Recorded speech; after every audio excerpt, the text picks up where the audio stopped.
रसूलुल्लाह जब जंग खंदक से फारिग होकर वापस आए और हथियार रख कर गुस्ल करना चाहा तो जिब्राईल अलैहिस्सलाम आए। उनका सर गुबार से अटा हुआ था। जिब्राईल अलैहिस्सलाम ने कहा, आपने हथियार उतार दिए? अल्लाह की कसम, मैंने तो अभी तक हथियार नहीं उतारे हैं। आपने दरियाफ्त फरमाया, तो फिर अब कहाँ का इरादा है? उन्होंने कहा, इधर, और बनु कुरैजा की तरफ इशारा किया। हजरत आयशा ने बयान किया कि फिर रसूलुल्लाह ने बनी कुरैजा के खिलाफ लश्कर कशी की। सही बुखारी हदीस नंबर 2813। असहाब बैर माऊना को जिन लोगों ने कत्ल किया था उन पर रसूलुल्लाह ने 30 दिन तक सुबह की नमाज में बद्दुआ की थी। ये राल, जकवान और असिया कबाइल के लोग थे जिन्होंने अल्लाह और उसके रसूल की नाफरमानी की थी।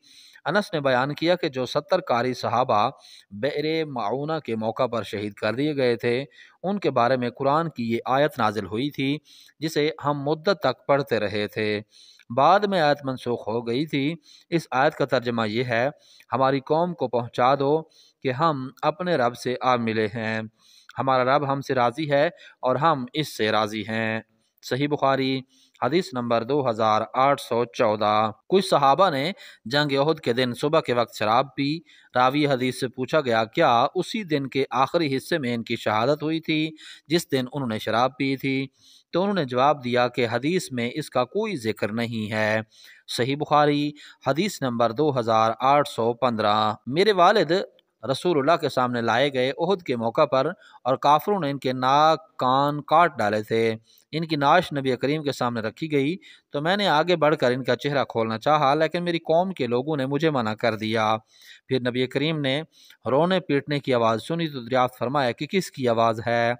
लोगों ने बताया कि अमर की लड़की है, शहीद की बहन, या अमर की बहन है, शहीद की चच्ची। शक रावी को था। आपने फरमाया, क्यों रो रही है?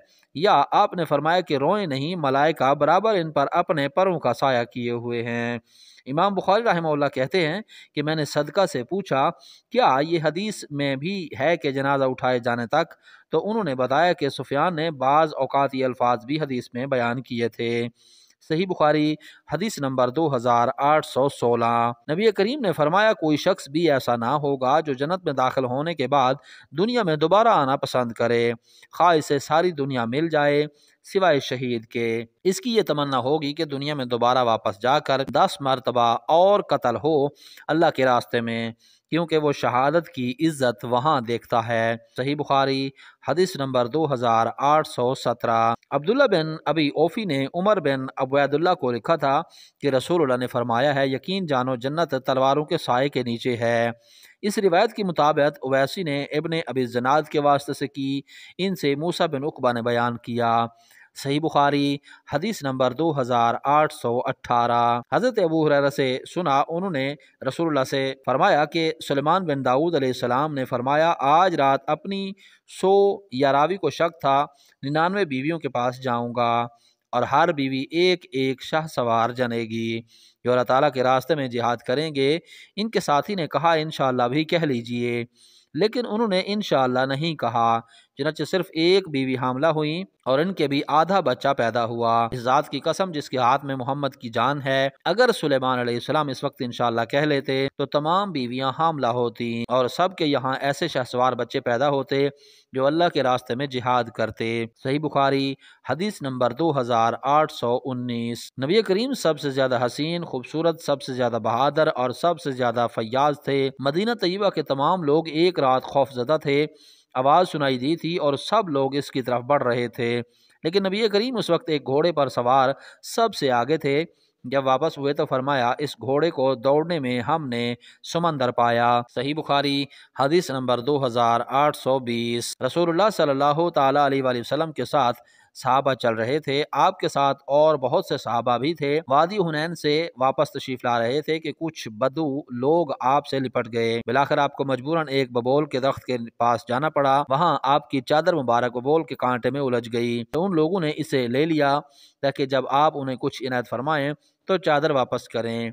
آپ وہاں کھڑے ہو گئے اور فرمایا میری چادر مجھے دے دو، اگر میرے پاس درخت کے کانٹے جتنے بھی اونٹ بکریاں ہوتی تو میں تم میں تقسیم کر دیتا، مجھے تم بخیل نہیں پاؤ گے اور نہ جھوٹا اور نہ بزدل پاؤ گے۔ صحیح بخاری حدیث نمبر 2821۔ سعد بن ابی وقاص اپنے بچوں کو یہ کلمات دعائیہ اس طرح سکھاتے تھے جیسے معلم بچوں کو لکھنا سکھاتا ہے، اور فرماتے تھے اللہم انی اعوذ بک من الجبن و اعوذ بک ان ارد الی الارض العمر و اعوذ بک من فتنۃ الدنیا و اعوذ بک من عذاب القبر۔ اے اللہ بزدلی سے میں تیری پناہ مانگتا ہوں، اس سے تیری پناہ مانگتا ہوں کہ عمر کے سب سے ذلیل حصے بڑھاپے میں پہنچا دیا جاؤں، اور تیری پناہ مانگتا ہوں میں دنیا کی فتنوں سے، اور تیری پناہ مانگتا ہوں قبر کے عذاب سے۔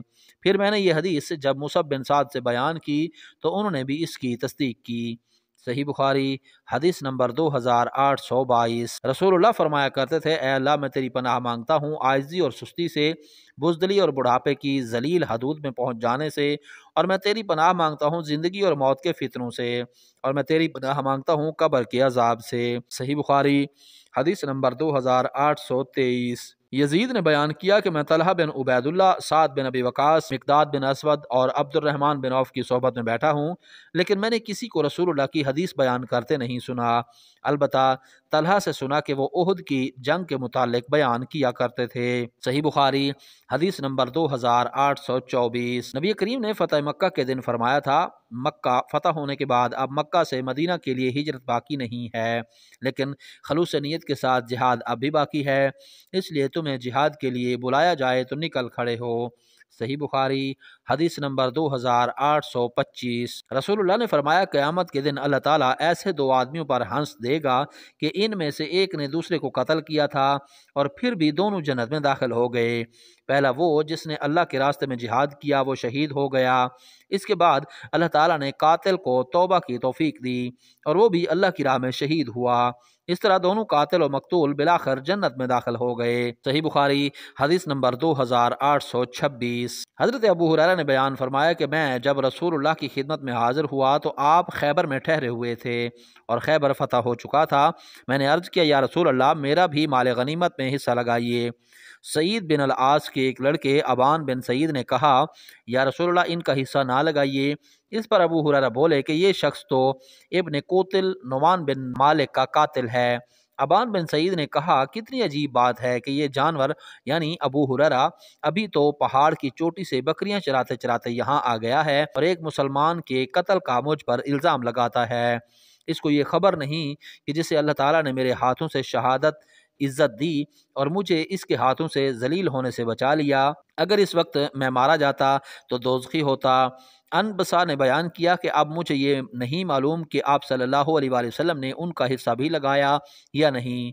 سفیان نے بیان کیا کہا کہ مجھ سے سیدی نے اپنے دادا کے واسطے سے بیان کیا اور انہوں نے ابو ہریرہ سے۔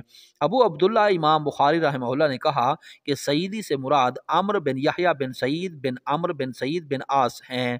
صحیح بخاری حدیث نمبر 2827۔ ابو طلحہ زید بن سہیل رسول اللہ کے زمانے میں جہاد میں شرکت کے خیال سے نفلی روزے نہیں رکھتے تھے، لیکن آپ کی وفات کے بعد پھر میں نے انہیں عید الفطر اور عید الاضحیٰ کے سوا روزے کے بغیر نہیں دیکھا۔ صحیح بخاری حدیث نمبر 2828۔ نبی کریم نے فرمایا شہید 5 قسم کے ہوتے ہیں: طاعون میں ہلاک ہونے والا، پیٹ کی بیماری میں ہلاک ہونے والا، ڈوب کر مرنے والا، دب کر مر جانے والا اور اللہ کے راستے میں شہادت پانے والا۔ صحیح بخاری حدیث نمبر 2829۔ نبی کریم نے فرمایا طاعون کی موت ہر مسلمان کے لیے شہادت کا درجہ رکھتی ہے۔ صحیح بخاری حدیث نمبر 2830۔ جب آیت لا یستوی القاعدون من المؤمنین نازل ہوئی تو رسول اللہ نے زید بن ثابت جو کاتب وحی تھے کو بلایا، آپ ایک چوڑی ہڈی ساتھ لے کر حاضر ہوئے اور اس آیت کو لکھا، اور ابن ام مکتوم نے جب اپنے نابینا ہونے کی شکایت کی تو آیت یوں نازل ہوئی لا یستوی القاعدون من المؤمنین غیر اولی الضرر۔ صحیح بخاری حدیث نمبر 2800۔